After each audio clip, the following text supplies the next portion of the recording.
मैं एक हारे हुए व्यक्ति था जो केवल वसंत के सपनों में नीरस लड़कियों का सपना देख सकता था, जब तक कि मैंने गलती से स्कूल की सबसे हॉट क्वीन को कपड़े बदलते हुए नहीं देखा और अचानक उसकी समय को उलटने की क्षमता से प्रतिरक्षित हो गया।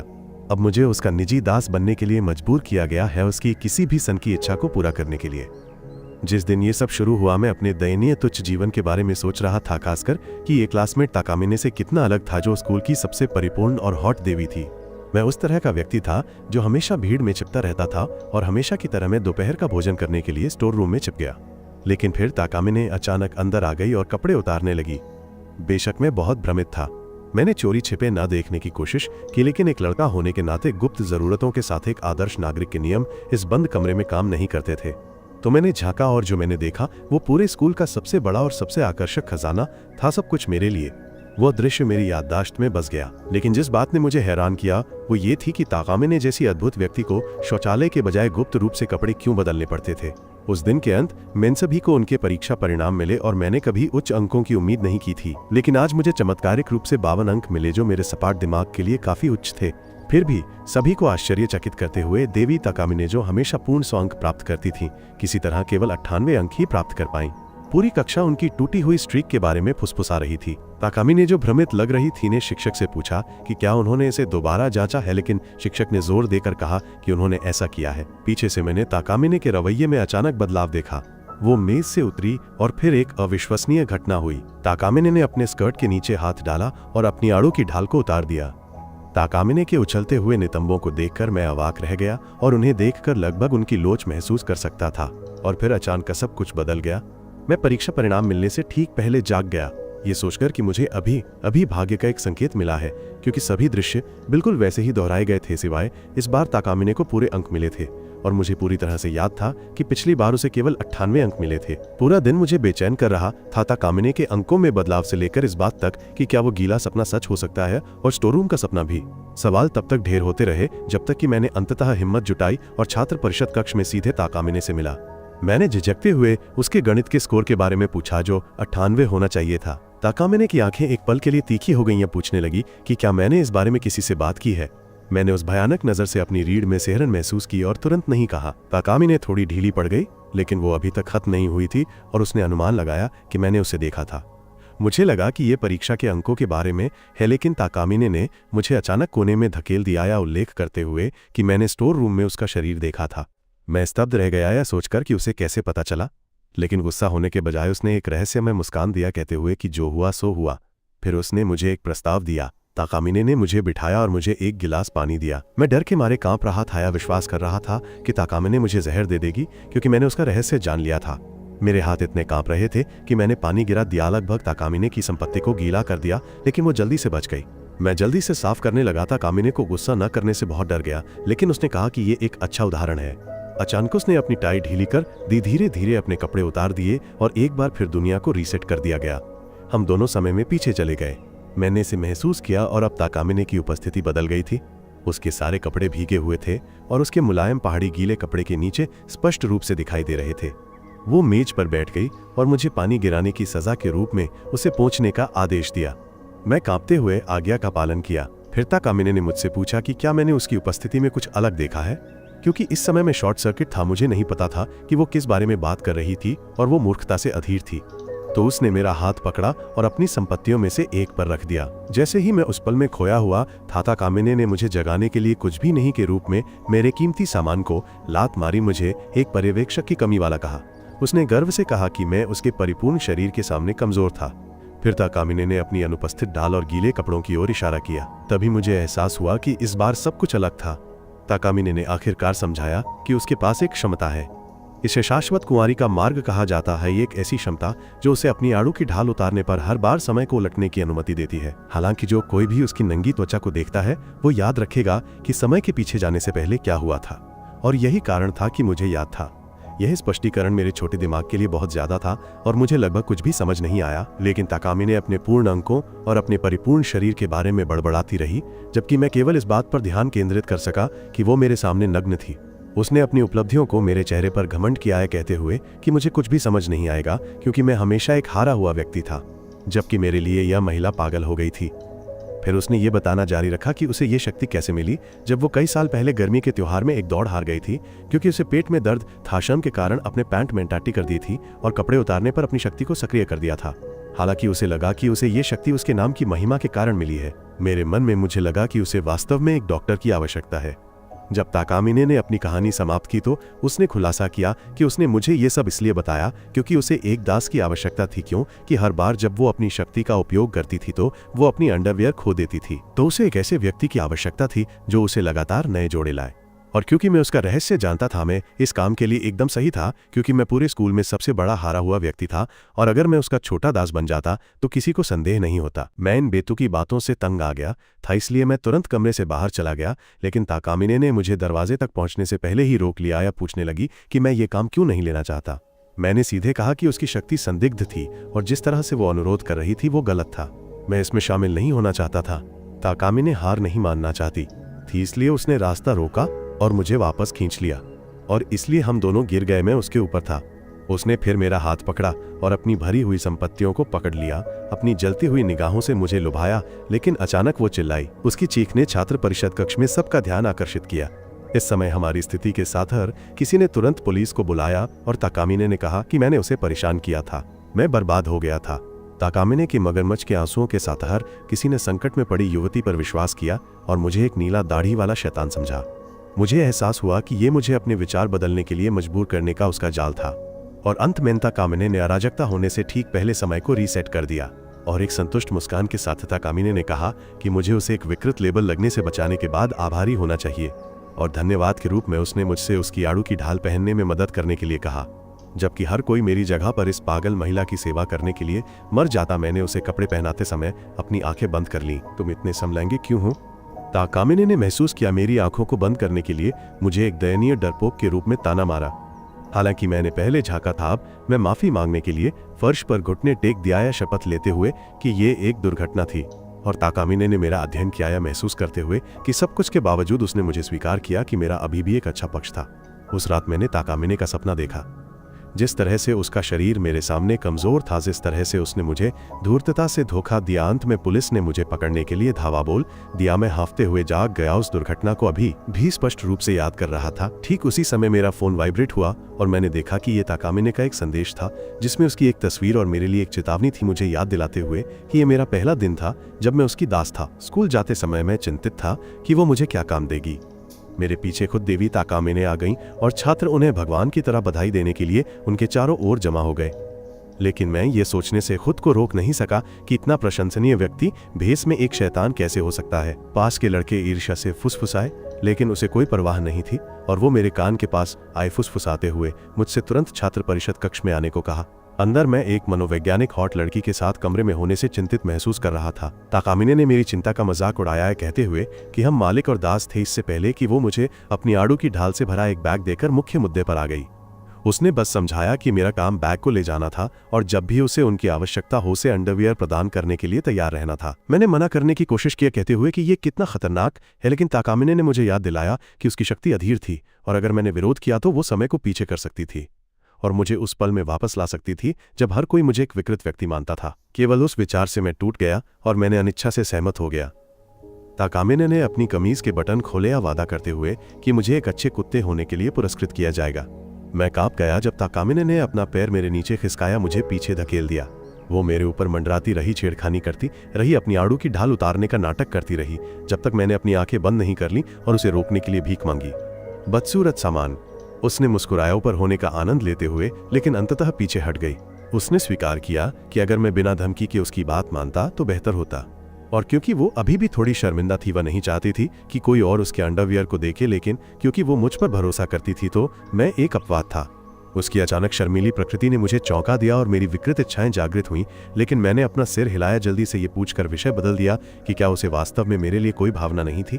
ताकामिने ने सीधे जवाब दिया कि वो केवल मुझे हेरफेर करना चाहती थी ताकि मैं पूरी तरह से उसकी आज्ञा मानूं। ठीक है, उसकी प्रत्यक्षता मेरे दिल में चुभ गई और मैंने कक्षा में जाने का फैसला किया, लेकिन उसने मुझे एक ताने के साथ रोकाया, कहते हुए कि वो अंडरवियर का ढेर मेरा व्यक्तिगत संग्रह नहीं था। फिर कक्षा में मैंने सोचा कि ताकामिने अपनी अजीब क्षमता का उपयोग किन परिस्थितियों में करती है। ठीक उसी समय शिक्षक ने उसे पुस्तक से एक कविता पढ़ने के लिए कहा। उसने उसे बड़ी शालीनता से पढ़ा, प्रत्येक शब्द अर्थ के साथ बहता हुआ। जब उसने पढ़ना समाप्त किया तो शिक्षक ने उसकी प्रशंसा की। मुझे लगा कि वो महान थी, या विश्वास करते हुए कि वो अपनी क्षमता का बहुत बार उपयोग नहीं करेगी। लेकिन फिर एक हवा खिड़की से होकर गुजरी और शिक्षक ने एक छात्र को उसे बंद करने के लिए कहा। अचानक ताकामिने खड़ी हो गई और कहा कि वो इसे फिर से करना चाहती है, जिससे मुझे सदमा लगा।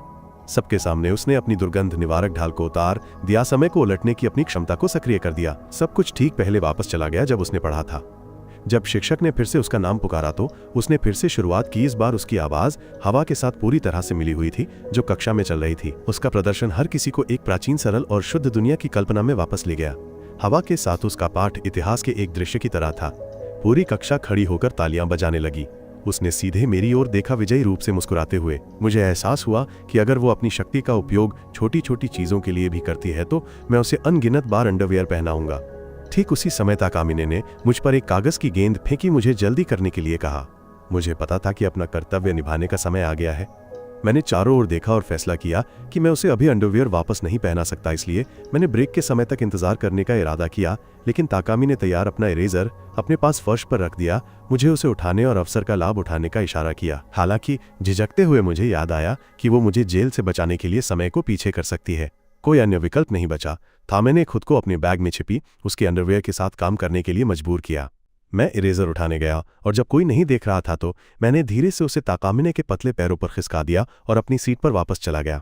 ये देखकर कि किसी ने ध्यान नहीं दिया, मैंने चुपचाप अपनी सफलता का जश्न मनाया।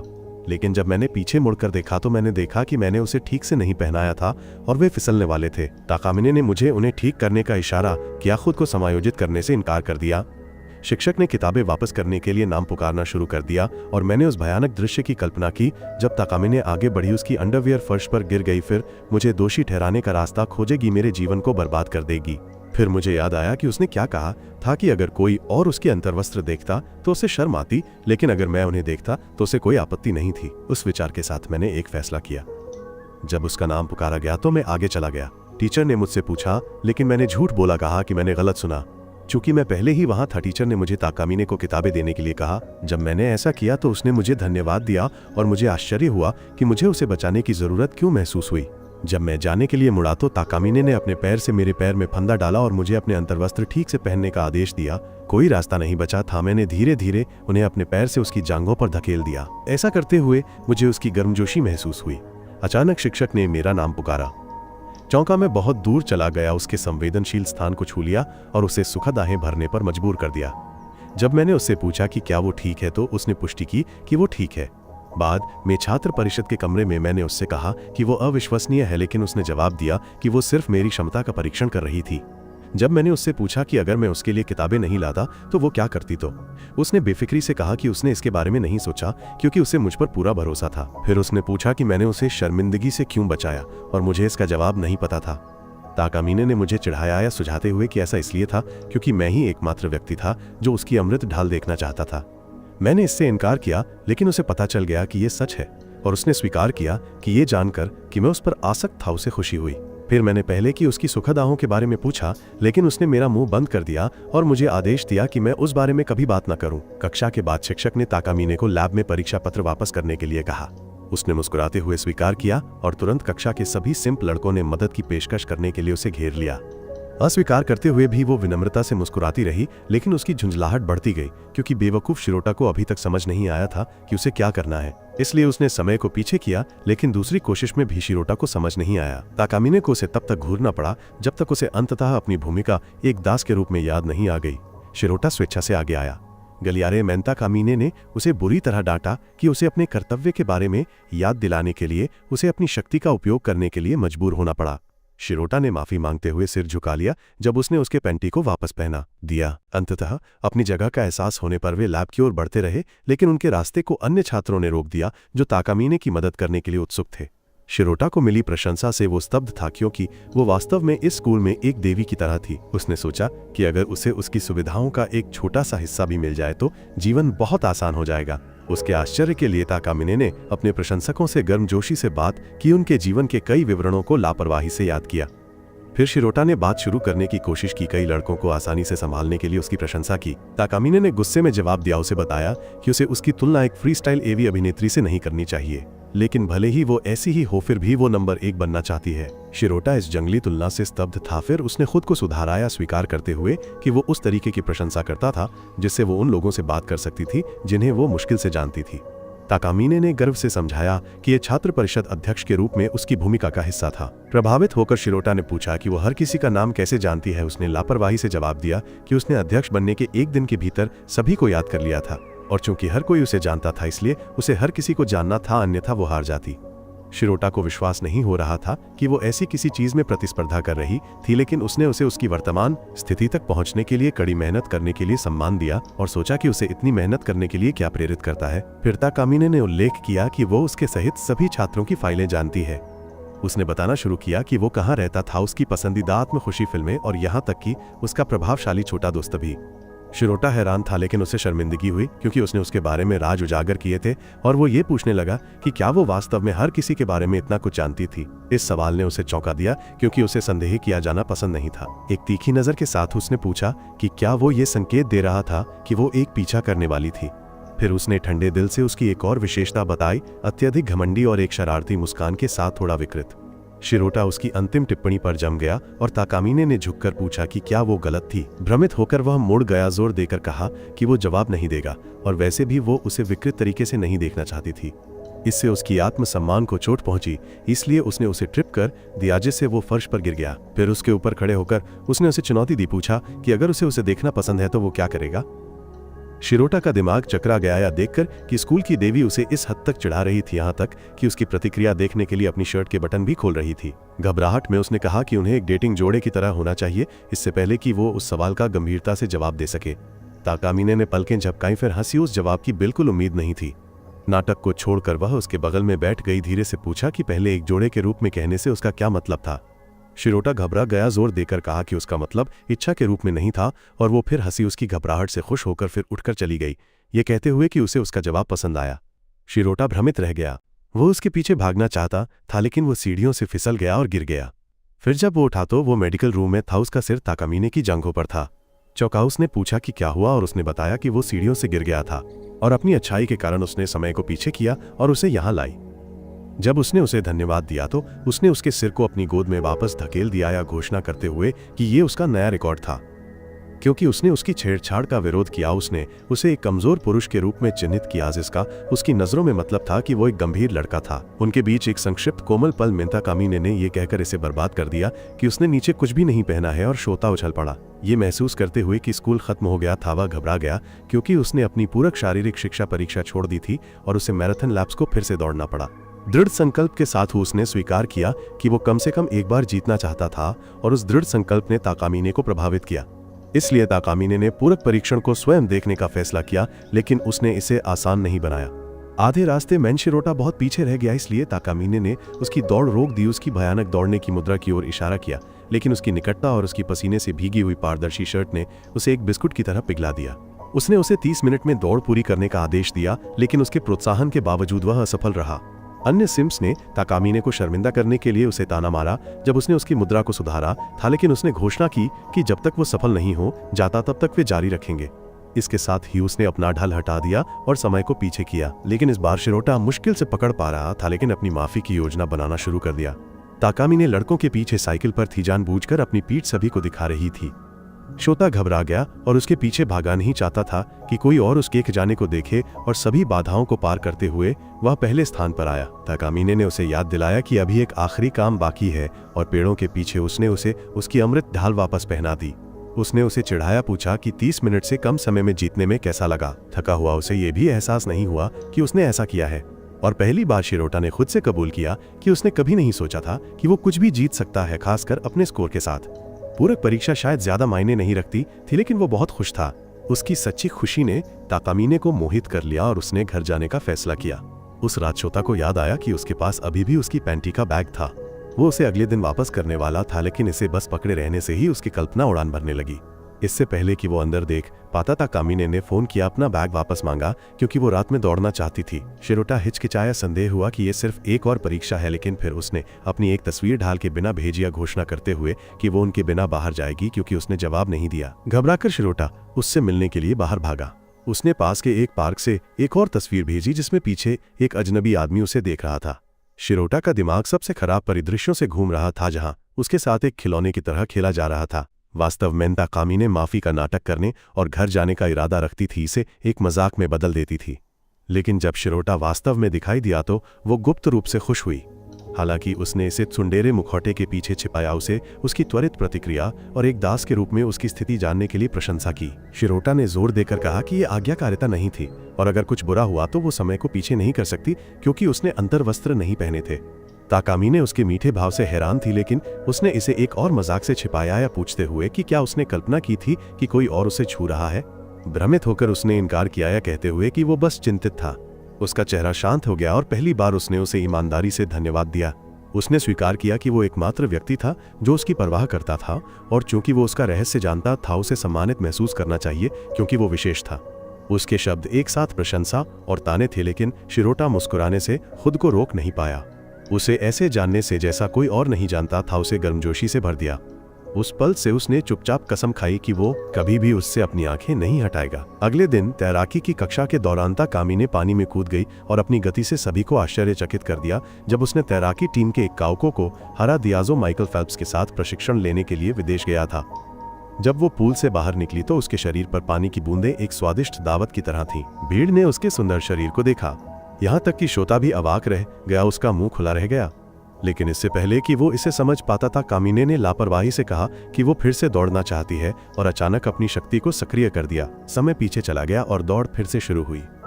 इस बार उसने पीठ के बल तैरा उसका चेहरा ऊपर की ओर था, सुनिश्चित करते हुए कि पूरी कक्षा हिलते हुए छाती की पूरी हलचल देख सके। शिरोटा को समझ नहीं आया कि उसे फिर से परीक्षा क्यों देनी पड़ी, लेकिन उस सही कोण ने उसे वैसलीन के एक जार और कुछ टिश्यू से संबंधित काम करने के लिए मजबूर कर दिया।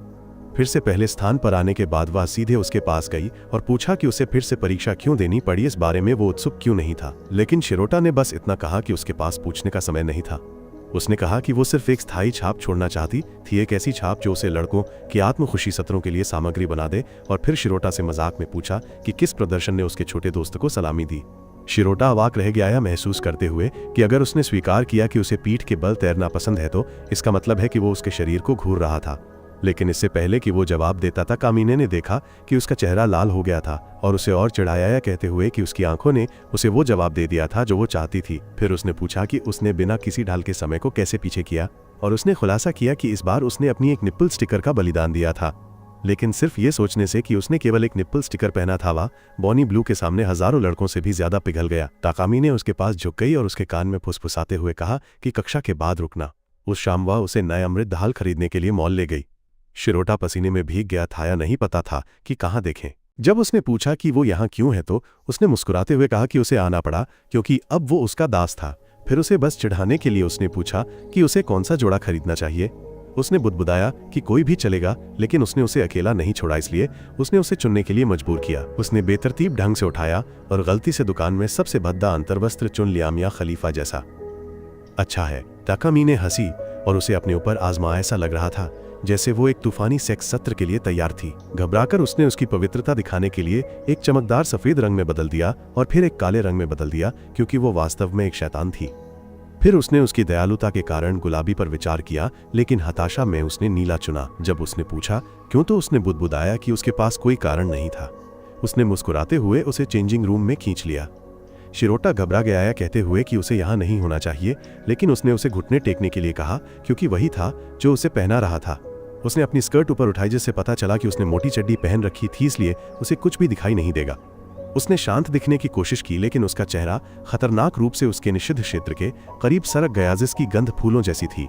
जब उसने कपड़े को उसके पैर पर सरकाया, लेकिन गंध और गर्म हवा इतनी तीव्र थी कि वो वहीं बेहोश हो गया। उसके बाद उसने उससे दोबारा पूछा कि उसने नीली जोड़ी क्यों चुनी।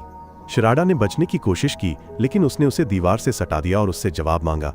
वह उससे कहने लगा कि ऐसा इसलिए था क्योंकि वो उसकी पहुंच से बाहर दिखती थी।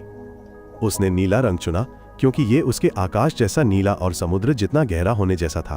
ताकामिने ने कुछ नहीं कहा, बस अपने फर्श से बाहर निकल गई, जिससे वो घबरा गया सोचकर कि उसे उसकी पसंद नहीं आई। लेकिन थोड़ी देर की खामोशी के बाद उसका चेहरा लाल हो गया और उसने चुपचाप स्वीकार किया कि अगर उसने इसे पहना तो उसकी सदा कुंवारी राह की शक्ति नहीं रहेगी। अगले दिन शिरोदा को कक्षा में सर्दी और पीलापन महसूस हुआ। कक्षा के बाद उसने तुरंत घर जाने की कोशिश की, लेकिन टाकामिने ने उसे घर छोड़ने पर जोर दिया क्योंकि वो पास रहती थी।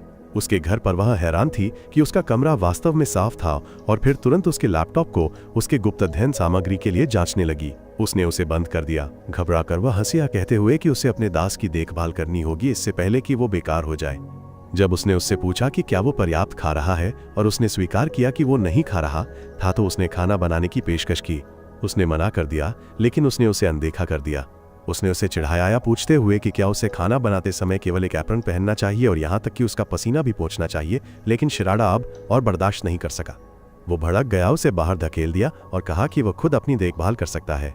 लेकिन टाकामिने ने समय को पलट दिया और अचानक उसकी मेज पर गर्म चावल का एक कटोरा और बगल में एक नया तौलिया। उसने कहा कि उसने उसे अपनी रसोई से बनाया है और अगर ये ठंडा हो जाता है तो वो तौलिया को फिर से गर्म कर देगी। जब वो खा रहा था तो शॉटो ने खुद से पूछा कि वो क्रूरता से चिढ़ाने और उसके साथ बेहद विनम्र व्यवहार करने के बीच क्यों बदलती रही। बाद में जब वो बिस्तर पर था तो टाकामिने ये देखने के लिए कमरे में घुस गई कि क्या खाना ठीक है। उसने कहा कि ये ठीक है, लेकिन उसके आश्चर्य के लिए वह उसके बगल में बिस्तर पर चढ़ गई, या कहते हुए कि शरीर की गर्मी ठंड से लड़ने के लिए महत्वपूर्ण थी। उसने विरोध किया, लेकिन उसने फिर से समय को पलट दिया, अपने शरीर से सारा पसीना हटा दिया ताकि वो साफ गंध करे। उसने कहा कि ये बात नहीं थी, लेकिन वो बस करीब आ गई, यह पूछते हुए कि क्या वो उसे मीठा गंध देना पसंद करेगा। उसने हार मान ली और मुड़ गया, लेकिन उसने उसे गले लगा लिया, उसे ये सोचने के लिए कहा कि वो गर्म पानी की बोतल से ज्यादा कुछ नहीं थी। शिरो का दिल तेजी से धड़क रहा था, या जानते हुए कि वो स्कूल की देवी के साथ बिस्तर पर था, लेकिन टाकामिने नरम पड़ गया, स्वीकार करते हुए कि वो बहुत दूर चली गई थी और माफी मांगी। फिर उसने उसके चेहरे को अपने शरीर पर दबाया, या कहते हुए कि इससे उसे आराम मिलेगा और बेहतर नींद आएगी। उसने उसे चेतावनी दी कि उसे कोई गंदे विचार नहीं आने चाहिए, क्योंकि ये केवल उसके स्वास्थ्य के लिए था। लेकिन उसके आश्चर्य के लिए पहली बार शिरो को कुछ भी गंदा महसूस नहीं हुआ, बल्कि उसने सुरक्षित महसूस किया। धीरे से उसने पूछा कि क्या वो केवल उसे रहने के लिए अच्छी हो रही थी, और उस सवाल ने उसे चौंका दिया। उसका दिल तेजी से धड़क रहा था। उसने जवाब देने के लिए अपना मुंह खोला, लेकिन शिराटा उसके जवाब देने से पहले ही सो गया। घर जाते समय उसने बच्चों को दौड़ते हुए देखा और अपने अकेले बचपन को याद किया। उस समय उसके कभी दोस्त नहीं थे, लेकिन एक बार जब वो एक काली बिल्ली को खिला रही थी तो शिराटा आया और उसके साथ उसे दूध पिलाया, और उस दिन से उसने उसे पसंद करना शुरू कर दिया, लेकिन उसे याद भी नहीं था। घर पर वह उस बिल्ली कुरो के साथ खेल रही थी और उससे बड़बड़ा रही थी कि शिरो कितना मूर्ख था, या सोचकर कि उसके साथ अच्छा व्यवहार करना उसे बनाए रखने के लिए था, न कि इसलिए कि वो वास्तव में परवाह करती थी जो उसने वास्तव में किया था। कुछ दिनों बाद स्कूल जाते समय टाकामिने ने गलती से होमवर्क का उल्लेख किया जो उस दिन देय था। शिराटा चौंक गया, क्योंकि उसने सोचा था कि ये गर्मियों के लिए था और उसने इसे छुआ भी नहीं था। उसने निराशा में आ भरी, जैसे कि वो शिक्षक के लिए खेद महसूस कर रही थी कि उसे उसके जैसे बेवकूफों को सहना पड़ रहा था। एक आत्मसंतुष्ट चेहरे के साथ उसने मदद की पेशकश की, लेकिन बदले में केवल उसकी अनंत सेवा और एक अच्छे कुत्ते की तरह उसके लिए भौंकना मांगा। शिराटा मजाक से असहज था, लेकिन उसके खराब ग्रेड की उसकी याद दिलाना उसे अंदर तक परेशान कर गया।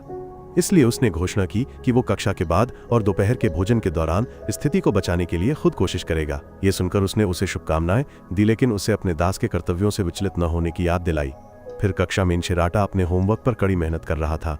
चिंतित थी कि क्या वो इसे समय पर पूरा कर पाएगा। टाकामिने को बोर्ड पर लिखने के लिए बुलाया गया, लेकिन उसकी त्रुटिहीन छवि तब टूट गई जब शिक्षक उससे टकरा गया। शोटा ने खुद को तैयार किया कि वो अपनी महिमा को बचाने के लिए समय को पलटने की अपनी शक्ति का उपयोग करेगी, लेकिन उसके आश्चर्य के लिए उसने इसे अकेला छोड़ दिया और लिखना जारी रखा। फिर जब शोटा अभी भी काम कर रहा था, एक लड़की ने टाकामिने को उसकी पसंद के व्यक्ति के लिए घड़ी खरीदने की सलाह देने के लिए धन्यवाद दिया, लेकिन उसने ये भी उल्लेख किया कि घड़ी का एक नया संस्करण अगले ही दिन जारी किया गया था। और टाकामिने झिझकिया सोचकर कि उसे अतीत को इसके लिए बदलना चाहिए, लेकिन इसके बजाय समय को न पलटने का फैसला किया जाए उसे बदलने के लिए कहा। दिन के अंत तक शिराडा ने आखिरकार काम पूरा कर लिया और टाकामिने को गलियारे में कमजोर रूप से घूमते हुए पाया। चिंतित होकर वह उसकी जांच करने के लिए दौड़ा। उसने इसे बुखार के रूप में खारिज कर दिया, लेकिन उसके पीले चेहरे ने सच्चाई को उजागर कर दिया कि ये उसकी शक्ति का उपयोग न करने के लिए खुद को रोकने की कीमत थी। वो गिर गई। शिरो को यकीन हो गया कि उसकी शंकाएं सही थीं कि उसने अपने अध्ययन को बाधित न करने के लिए समय को पलटने से इनकार कर दिया था। उसने उसे समय को पलटने और खुद को ठीक करने के लिए प्रेरित किया, लेकिन उसने मना कर दिया, बोझ उस पर डाल दिया। जब वो झिझका तो उसने उसे याद दिलाया कि अगर उसने समय को पलट दिया तो उसका पूरा किया गया होमवर्क गायब हो जाएगा। शिरोआ ने कहा कि ये ठीक है, क्योंकि वो इसे फिर से कर सकता है, और वो एक खुश टाकामिने को सामान्य से अधिक देखना पसंद करेगा, जिससे वो लाल हो गई। जैसे ही उसकी स्कर्ट ऊपर उठी, उसने सावधानी से उसकी पीठ शील्ड को नीचे सरकाया। लेकिन पूरे दिन को पलटने के बजाय उसने केवल कुछ सेकंड वापस पलट दिया, जिससे उसके गिरने का क्षण मिट गया, गर्व से ये कहते हुए कि उसने समय को पलटने से इनकार कर दिया क्योंकि उसने ऐसा कहा था।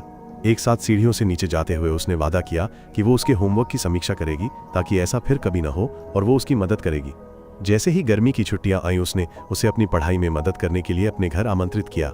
अकेले एक साथ उसने उसकी गलतियों को ठीक किया। हर बार जब वो एक सवाल गलत करता था तो समय को पलट देता था। फिर उसने कॉफी बनाने के लिए छोड़ दिया, लेकिन ये बताने में विफल नहीं रही कि उसके माता पिता कई दिनों से बाहर थे और वे शब्द शिरोड़ा के दिमाग में घूमते रहे, जब तक कि वो करीब झुक गई, उसे याद दिलाते हुए कि वो फिर से गलत था। एक गति में उसकी शर्ट ऊपर उठी, उसकी ढाल फिसल गई और समय फिर से पलट गया। जैसे जैसे समय आगे बढ़ा, उसने उसे चिढ़ाया, कहते हुए कि वो जानबूझकर मूर्खतापूर्ण व्यवहार कर रहा था ताकि वो रात भर रह सके और उसके साथ यह कर सके। उसका हैरान चेहरा उसकी कल्पना को और भी बढ़ावा देता है, लेकिन उसने दावा किया कि वे अकेले नहीं थे, क्योंकि कुरोस की बिल्ली अभी भी वहीं थी। ये जानते हुए कि वो घर पर पालतू जानवर नहीं रख सकता, छोटा उसे देखना चाहता था। उसने चेतावनी दी कि ये उसे विचलित कर सकता है, लेकिन सहमत हो गई, धीरे से बड़बड़ाते हुए कि शायद बिल्ली भी उसे याद करती है। लेकिन वो उसके बिना लौटिया, कहते हुए कि उसे नहीं पता था कि वो कहाँ थी। तो इसके बजाय उसने बिल्ली के कान पहने खुद को एक स्थानापन्न घोषित किया। उसने अविश्वास में विरोध किया, लेकिन वो अपने चौकों पर रेंगती हुई अपने कूल्हों को हिलाती हुई म्याऊं करती हुई आई। उसके शरीर ने उसे धोखा दिया और उसकी छोटी चीज उठ गई, क्योंकि उसके कार्य और अधिक साहसी हो गए। जैसे ही वो घुटनों के बल बैठी, अपनी पीठ झुकाकर उस दृष्टि ने उसे लगभग पतन के कगार पर ला दिया। उसने उसकी गोद में सिमट कर जारी रखाया, कहते हुए कि वो तब तक जारी रहेगी जब तक वो संतुष्ट नहीं हो जाती। जब उसका होमवर्क पूरा हो गया तो रात हो चुकी थी और उसने उसे अपने फैन सर्विस के लिए दोषी ठहराया, जिसने इसे पैदा किया था। ताकामी ने चेतावनी दी कि बारिश होने वाली थी और उसने इसे केवल दरवाजा खोलने और मूसलाधार बारिश देखने के लिए खारिज कर दिया। शांत होकर उसने उसे रात भर रुकने की पेशकश की और एक अतिरिक्त गद्दे, भोजन, बाथरूम से लेकर जो कुछ भी आवश्यक था उसे सूचीबद्ध किया, इससे पहले कि वो धीरे से उसे किसी भी तरह से अच्छी तरह से चाटने की पेशकश करे जैसा वो चाहता था। वो तुरंत गिर गया, लेकिन इससे पहले कि बहस जारी रह पाती, दरवाजे पर खरोंच की आवाज ने कुरो के लौटने का संकेत दिया। उसने बिल्ली को अंदर लाया, या उम्मीद करते हुए कि उसे छोटी बिल्ली याद होगी, लेकिन वो बस बिल्ली के साथ सामान्य रूप से खेलने लगा, जिससे वो सदमे में आ गई। बत्तियां अचानक बुझ गईं, जिससे पूरा घर अंधेरे में डूब गया। ताकामी ने अपने मूड स्विंग को एक शांत बाहरी हिस्से के साथ छिपाया, बिस्तर पर बैठ गई और समय बिताने के लिए एक कहानी का अनुरोध किया। जब शिराटा विफल रहा तो उसने स्कूल की यादों के विषय को चुना। उसने अपने दोस्तों के साथ कक्षा के बाद खेल खेलने और खुद को चोट पहुंचाने के सत्रों को याद किया, लेकिन वो असहज थी कि उसे याद नहीं था। फिर उसने थोड़ा पानी मांगा, लेकिन गुस्से में उसने निराशा में पानी की एक बोतल खाली कर दी। उसने एक और कहानी का अनुरोध किया, लेकिन जब उसने अपने बचपन का उपनाम साझा किया तो उसने उसे फिर से काट दिया, मानते हुए कि उसने उसे बोर कर दिया था। शिराटा ने स्नान करने के लिए कहा, लेकिन ताकामी ने चली गई और फिर एक तौलिए में वापस आई कड़वाहट से कह रही थी कि वो इसका उपयोग नहीं कर सकता। वो लेट गई और दीवार की ओर मुड़ गई, उसे उसके याद ना होने के लिए नाराज कर रही थी।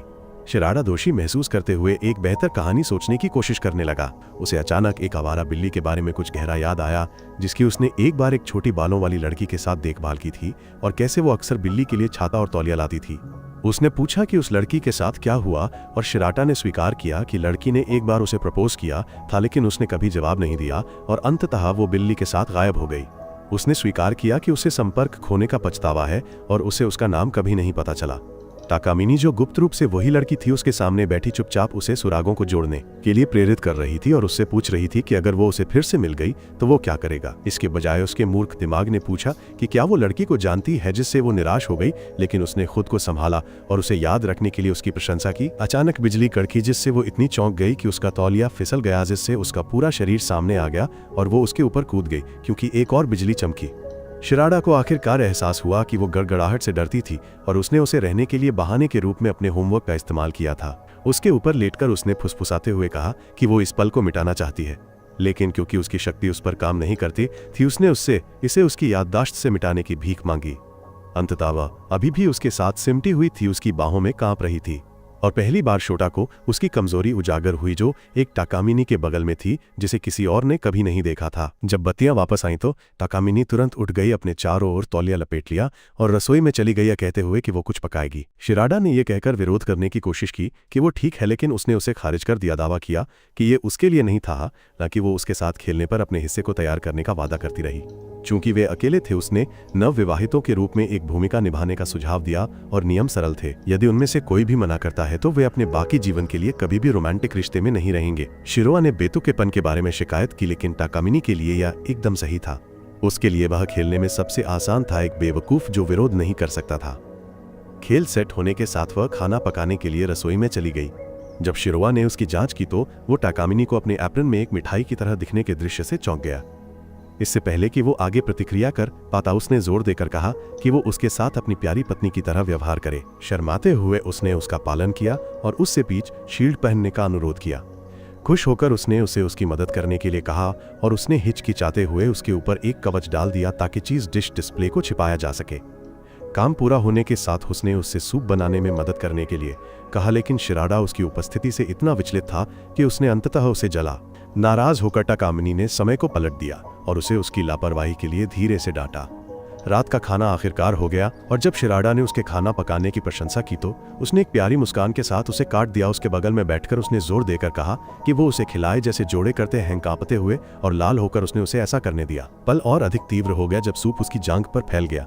वह घबरा गया, चिंतित था कि ये गर्म है, लेकिन इससे पहले कि वो कार्य कर पाता उसने स्थिति को पलट दिया। उसे अपने शरीर से इसे चाटने के लिए कहा। सूप के स्वाद को अपने पसीने के साथ बर्बाद नहीं करना चाहती थी। वो खड़ी भी हो गई, जिससे उसे अपनी चिकनी त्वचा और पैरों का पूरा दृश्य मिल गया। जैसे ही वो कदम उठाने वाला था उसने पल को पलट दिया। इसे एक मजाक के रूप में हंसते हुए उसने घोषणा की कि उसके पास अभी भी उसका आत्मसम्मान था जिससे वो भ्रम में करा रहा था। निश्चित नहीं था कि क्या असली था और क्या सिर्फ एक मजाक था। उन्होंने रात का खाना समाप्त किया और उसके बाद ताकामिनी ने बाथटब तैयार करने की पेशकश की। शिरोदा ने बर्तन धोने के लिए स्वयं सेवा की ताकि वो पहले जा सके, लेकिन उसने मना कर दिया, जोर देकर कहा कि उन्हें एक जोड़े के रूप में एक साथ नहाना चाहिए। जब उसने चौंकाने वाली प्रतिक्रिया दी तो उसने बस मुस्कुराकर कहा कि ये एक और मजाक था। उसके बाद बाथरूम में वह अंततः साबुन की तलाश में आराम कर रहा था, लेकिन अचानक ताकामिनी केवल एक तौलिया लपेटकर अंदर आई, शरारती ढंग से मुस्कुराई और कहा कि सिर्फ इसलिए कि वो अक्सर मजाक करती है, इसका मतलब ये नहीं है कि वो रुकेगी। वो एक ऐसी नज़र के साथ उसके चारों ओर घूमी जिससे वो चिंतित हो गया। फिर उसे ये सोचकर छेड़ा कि वो उसके शैम्पू का उपयोग अश्लील तरीके से कर सकता है। इससे पहले कि वो अपना बचाव कर पाता उसने तौलिया गिरा। दियाजिस से एक अत्यधिक खुलासा करने वाला स्विमसूट सामने आया, एक ऐसा संगठन जिसने इस वीडियो को लगभग R रेटेड बना दिया था। उसने जाने की कोशिश की, लेकिन उसने उसे रोक दिया कहते हुए कि वो उसे स्नान कराएगी और उसने इसे तब के लिए एक अभ्यास कहा जब वो एक पत्नी बनेगी। श्रोता जड़ हो गया, देखकर चकित था कि वो कितनी दूर तक कल्पना कर चुकी थी, लेकिन उसने इसे उसके रुकने के बदले में लौटा दिया। उसने अनिच्छा से स्वीकार कर लिया, हालांकि उसने उसे चेतावनी दी कि वो सीमा पार न करे। अंदर वह अपनी इच्छाओं से जूझ रहा था। उसका आत्मनियंत्रण उसकी उपस्थिति में टूट रहा था। जब उसने नंगे हाथों से उसकी पीठ पर साबुन लगाना शुरू किया तो उसने अपने दिमाग में संख्याएं गिनकर खुद को विचलित करने की कोशिश की, लेकिन यह तब विफल हो गया जब कुछ नरम और उछलने वाला उससे टकराया। घबराकर वह मुड़ा तो देखा कि वो पानी से भरे 2 गुब्बारे पकड़े हुए थी। उसकी घबराहट पर शरारती ढंग से मुस्कुरा रही थी। जब उसने उसकी पीठ का काम पूरा कर लिया तो वो सामने की ओर बढ़ी और कहा कि अब बाल धोने का समय है। उसने विरोध किया कि उसने केवल उसकी पीठ धोने का वादा किया था, लेकिन उसने अपने शब्दों को तोड़ मरोड़ कर कहा कि उसने कभी ये निर्दिष्ट नहीं किया कि कौन सा हिस्सा। उसने उसके बाल धोना शुरू कर दिया। उसके हाथ धीमी और सावधानी से चल रहे थे। उसने सहने की कोशिश की, लेकिन फिर उसने लापरवाही से उल्लेख किया कि शैम्पू उसका था। ये विचार उसे जोर से लगा। उसे ये महसूस हुआ कि वो उसकी तरह महकेगा। उसके शरीर ने प्रतिक्रिया दी। उसका खून नीचे की ओर दौड़ा। हताश होकर उसने उसे रोकने की कोशिश की, लेकिन अनाड़ीपन में उसके हाथ उसके उभरे हुए से टकरा गए। दोनों थोड़ी देर के लिए जड़ हो गए। फिर ताकामिनी शरारती ढंग से मुस्कुराई और उसे अधीरता के लिए फिर से चिढ़ाया। वो घबरा गया, खुद को छिपाने के लिए बाथटब में कूद गया, लेकिन जब उसे पता चला कि उसके हाथ उससे क्या छिपाने की कोशिश कर रहे थे तो उसने जल्दी से माफी मांग लिया, घोषणा करते हुए कि उसका काम पूरा हो गया था। उसके बाद लिविंग रूम में शिरोआ ने बाथरूम में हुई हर चीज को याद किया, या सोचते हुए कि ताकामिनी उसके साथ इतनी दूर कैसे जा सकती थी। उसकी शांति तब समाप्त हुई जब उसने दरवाजा खटखटाया, उसे अलार्म लगाने के लिए कहा और फिर इंतजार किए बिना अंदर आ गई। वो एक नाइट गाउन में उस पर कूद गई जिसने लगभग कुछ भी नहीं ढका था। उसके ऊपर मंडराते हुए उसने उसे याद दिलाया कि उसकी जगह हमेशा ऊपर होती है। श्रोता को एहसास हुआ कि उसकी निरंतर छेड़खानी इसलिए थी क्योंकि उसने उसकी कमजोर पक्ष को देखा था और ये उसका नियंत्रण फिर से स्थापित करने का तरीका था। कुछ दिनों बाद गर्मी का त्योहार आया और ताकामिनी उसे अपने साथ ले गई, कहते हुए कि उसे किसी भी अवांछित परिणाम से बचने के लिए छात्रों को गलत व्यवहार के लिए गश्त करना होगा। इससे पहले कि वे शुरू करते उसने लापरवाही से उससे खोए हुए अंडरवियर में उसकी मदद करने के लिए कहा, या कहते हुए कि उसने उस दिन एक पहनने की जहमत नहीं उठाई थी जिससे शियोता हैरान हो गया। उसने तर्क करने की कोशिश की कि छिपाने के लिए कोई जगह नहीं थी, लेकिन ताकामीन ने जल्दी से नाटक किया कि उसकी चप्पलें टूट गईं थीं, जिससे उसे एक शांत जगह पर छिपने का बहाना मिल गया जहां उसने उसे चुपचाप कपड़े पहनाए। उसके बाद जब आतिशबाजी शुरू होने वाली थी तो उसने उसे खींच लिया एक सही दृश्य की तलाश में। रास्ते में शिरोदा ने दूसरों से फुसफुसाहट सुनी कि वे एक साथ कितने बेमेल थे, तुलना करते हुए कि वो ताकामीन जैसी हॉट लड़की की तुलना में कितना सामान्य दिखता था। अजीब बात है, उन शब्दों ने उसे उत्तेजित कर दिया और उसने सोचा कि कैसा होगा अगर ये सच होता, अगर वो अधिक कोमल मधुर होती और सीधे उसे वह काम एक साथ करने के लिए समय बिताने के लिए आमंत्रित करती। ये विचार उनके सिर के ऊपर फूटने वाले आतिशबाजी के गुलदस्तों से टूट गया। ताकामीन ने आह भरिया कहते हुए कि यहाँ कोई समस्या नहीं थी और एक और स्थान आजमाने के लिए समय पीछे कर दिया। पुल पर शिरोआ ने जोड़ों को मुंह से पेय का आदान प्रदान करते देखा। उसका मन भटक गया या सोचते हुए कि क्या वे भी ऐसा ही कर सकते हैं। जब उसने एक पेय मांगा तो उसने एक पल के लिए कल्पना की, लेकिन उसने इसके बजाय उसे फिर से अपने अंडरवियर के साथ मदद करने के लिए कहा। उन्होंने इस प्रक्रिया को कई स्थानों पर दोहराया, हर बार समय पीछे किया, जिससे वो और अधिक थक गई। अंत में वे अकेले थे और कोई परेशानी नहीं मिली।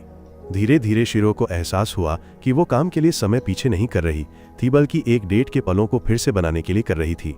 उन जगहों से गुजरते हुए जहां जोड़े आमतौर पर जाते थे, उसे संदेह महसूस हुआ या सोचते हुए कि शायद ताकामीन वास्तव में जो चाहती थी वो एक डेट का बहाना था। उसने उस पल में उसे देखा और उस पल में उसके सिर के ऊपर आतिशबाजी फूट पड़ी, उसके चेहरे को रोशनी से रंग दिया।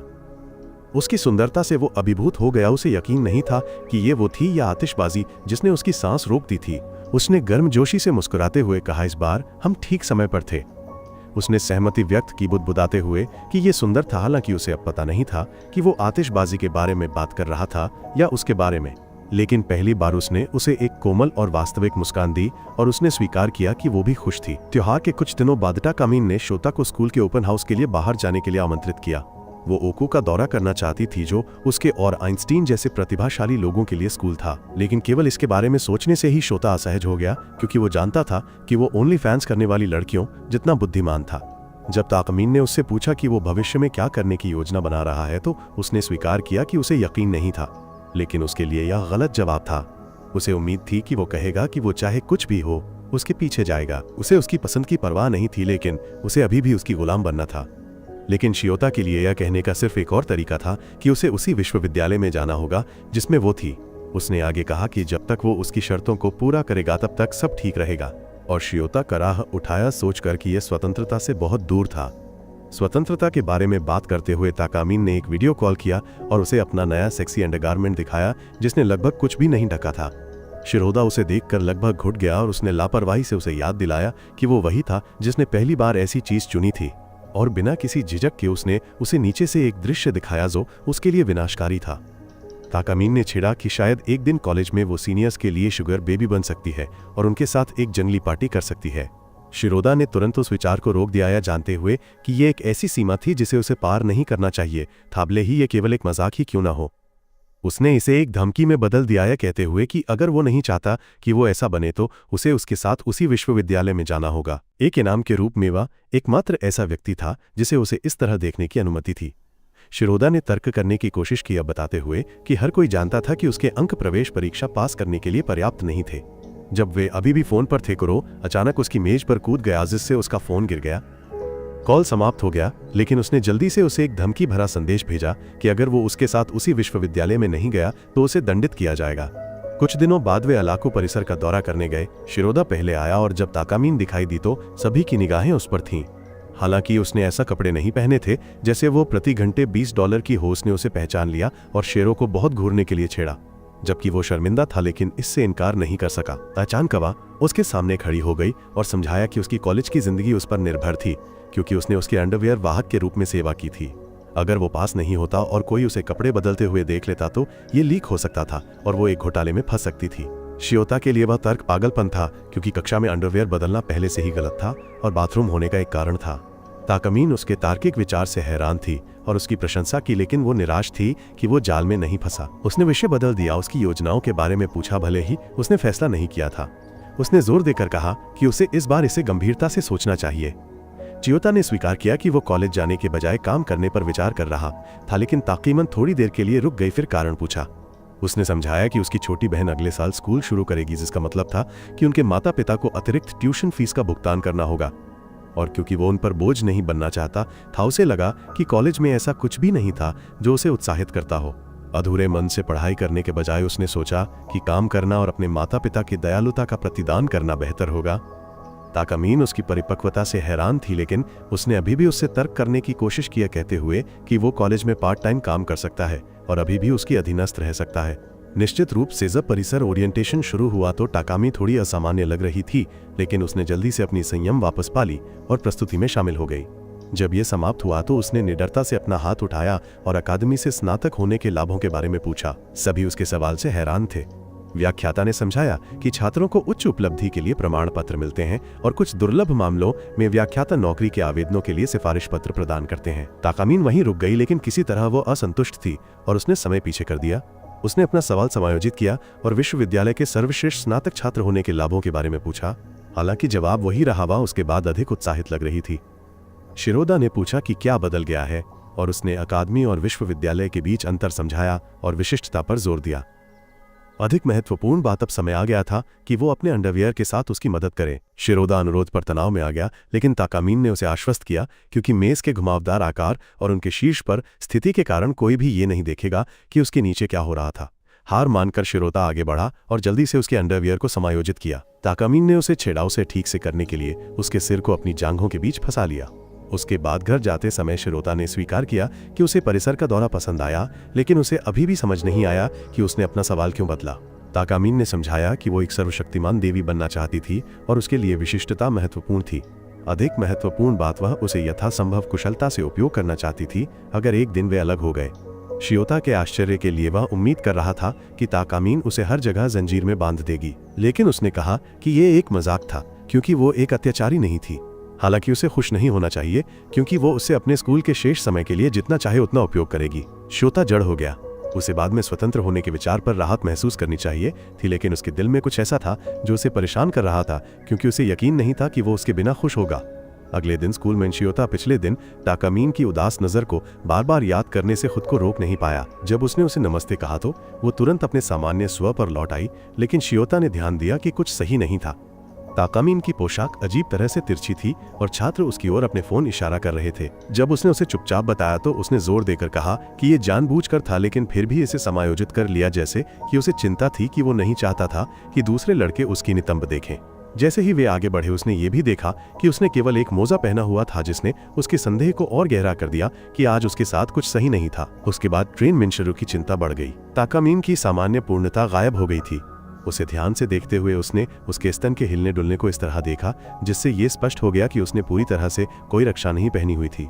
इससे पहले कि वो उसे चेतावनी दे पाता उसने उसे घूरते हुए पकड़ लिया और फिर जब दरवाजा बंद हुआ तो उसकी पोशाक का एक हिस्सा फंस गया। नीचे खींचते हुए और भीड़ के सामने उसका रहस्य उजागर करते हुए शिरो को तुरंत याद आया कि कोई भी जो उसके दिव्य जोड़े को देखता है वो उसकी शक्ति के प्रति प्रतिरक्षित हो जाएगा। जल्दी से सोचते हुए उसने उसे अपने हाथों से ढक लिया, जिससे दृश्य अवरुद्ध हो गया। ताकामीन ने समय बर्बाद नहीं किया। उसने अपनी उंगलियां चटकाईं और उस सुबह वापस समय कर दिया। पूरे दिन को पूरी तरह से रीसेट कर दिया। शिरोआ जड़ हो गया महसूस करते हुए कि वो सब कुछ फिर से कर रही थी। जब उसने सब कुछ एक साथ जोड़ा तो उसे एक महत्वपूर्ण बात का एहसास हुआ कि भले ही वो उसके साथ एक उपकरण की तरह व्यवहार करती थी, उसे खोने का विचार निश्चित रूप से उसे डगमगा गया होगा। यही कारण था कि वो अचानक इतनी अनाड़ी हो गई थी। चुपचाप संकल्पबद्ध होकर शिरो ने एक विकल्प बनाया कि वो एक कोचिंग स्कूल में शामिल होगा और इतनी मेहनत से पढ़ेगा ताकि वो ओकू में जा सके और उसके साथ रह सके। लेकिन जब वो पहली बार कोचिंग स्कूल में कदम रखता है तो पढ़ाई में गोता लगाने के लिए तैयार होता है तो वो अप्रत्याशित रूप से एक खूबसूरत सुनहरे बालों वाली लड़की से टकराता हैमरगॉट रॉबी का एक एनिमेटेड संस्करण जो उसे पहचान की नज़र से देखती है। शिरोदा अवाक रह गया, पूरी तरह से हैरान था। जिस पल उन्होंने एक दूसरे को देखा, सुनहरे बालों वाली लड़की दौड़ कर आई और शिरोड़ा को गले लगा लिया, उसे कसकर पकड़ लिया। एक चमकदार मुस्कान के साथ उसने अपना परिचय एली के रूप में दिया। जब उन्होंने अपनी कक्षाएं दर्ज कर लीं तो दोनों स्वाभाविक रूप से एक साथ चले गए और शिरोड़ा को यादें आने लगीं। उसे याद आया कि आखिरी बार उसने उसे लगभग 5 साल पहले देखा था, जबकि एली दूसरी ओर मुस्कुराई जब उसे याद आया कि वो उससे लंबी थी, महसूस करने के लिए कि वो बड़ा हो गया था। उस समय वे तब तक बिना रुके खेलते रहे जब तक कि अलग अलग स्कूलों में दाखिला लेने से वे अलग नहीं हो गए। शिरोटा ने टिप्पणी की कि वो बहुत बदल गई थी क्योंकि वो अधिक परिपक्व, स्टाइलिश और आश्चर्यजनक रूप से सुरुचिपूर्ण दिख रही थी। एली तारीफ पर गर्व से चमके अपने बाल झटकते हुए उसने घोषणा की कि वो एक पेशेवर मॉडल बन गई है। फिर उसने पूछा कि क्या उसके बाद उसकी कोई योजना है। जब उसने स्वीकार किया कि नहीं तो उसने तुरंत उसे पार्क की ओर खींच लिया जहां वे बचपन में खेलते थे। जब वे पहुंचे तो शिरोडा को वो परिचित सीढ़ी दिखाई दी जो उसी जगह तक जाती थी जहां उसने पहली बार टकामी से मुलाकात की थी। हालांकि वर्तमान में उसे वो याददाश्त ठीक से याद नहीं है। जब वो अपने विचारों में खोया हुआ था, एली ने अचानक उसका हाथ पकड़ा और उसे फव्वारे की ओर खींच लिया जहां वे पानी के गुब्बारों की लड़ाई लड़ते थे। उत्साहित होकर उसने पूछा कि क्या वो फिर से खेलना चाहता है, लेकिन शिरोडा जो अब थोड़ा अधिक आत्म जागरूक था, शर्मिंदा महसूस कर रहा था। उसने बताया कि वे अब बच्चे नहीं थे। एली उसकी झिझक पर ध्यान नहीं देते हुए अभी भी गुब्बारे लेने के लिए दौड़ पड़ी। उसकी ऊर्जा पिछले वर्षों की तरह ही अनियंत्रित थी। जैसे ही उसने उन्हें शिरोडा के लिए भरा, उसने खुशी खुशी नियमों को फिर से समझाया जैसे कि कुछ भी नहीं बदला था। लेकिन जब अपनी बारी आई तो उसने गुब्बारे भरने के लिए उसने फिर से ऐसे गुब्बारे चुने जो बहुत बड़े थे, दृढ़ता से अपने गाल फुलाते हुए। अचानक एक उसके हाथ में फट गया जिससे वो सिर से पैर तक भीग गया। शिरोडा ने तुरंत उसे एक तौलिया दिया, लेकिन एली ने मुस्कान के साथ हाथ हिलाया, घोषणा करते हुए कि उसे इसकी आवश्यकता नहीं है क्योंकि उसने कोई कवर भी नहीं पहना था। उस टिप्पणी ने शिरो को घुटनों पर ला दिया और इसलिए घबराहट में उसने सुझाव दिया कि वे कुछ आइसक्रीम खाएं ताकि शांत हो सकें। स्टोर के रास्ते में वह चिंता करने लगा। एली बहुत लापरवाह और असुरक्षित थी, और अगर टाकामीन उसे इस स्थिति में पकड़ लेती तो वो एली को एक फटी हुई गुड़िया की तरह व्यवहार करती। जब वो एक तौलिया और 2 आइसक्रीम के साथ वापस लौट, एली ने कैजुअली अपनी शर्ट ऊपर खींच ली ताकि ये दिखाया जा सके कि वो सूख गई थी। लगभग पूरे पार्क के सामने अपने आप को उजागर कर दिया। शिरोडा डर के मारे अपनी आइसक्रीम गिराते गिराते बचा। उसने उससे भीख मांगी कि वो सार्वजनिक रूप से अपनी छोटी पहाड़ियों का प्रदर्शन न करे। वो बस मुस्कुराई और कहा कि ये ठीक है, क्योंकि उसने उसे केवल इसलिए दिखाया क्योंकि उनका रिश्ता जेंडर की तुलना में अधिक गहरा था। जब वे बैठ गए तो एली ने उससे पूछा कि वो किस स्कूल का लक्ष्य बना रहा है। शॉट को यह भी यकीन नहीं था कि वो पढ़ाई करेगा या नहीं। उसे याद आया कि टाकामीन ने उससे उसी विश्वविद्यालय में दाखिला लेने के लिए कहा था, लेकिन अपनी तंग वित्तीय स्थिति के साथ उसे नहीं पता था कि यह संभव होगा या नहीं। जब उसने ये कबूल किया तो एली ने अपना सिर झुकाया और सीधे पूछा कि क्या वो इस लड़की को डेट कर रहा था।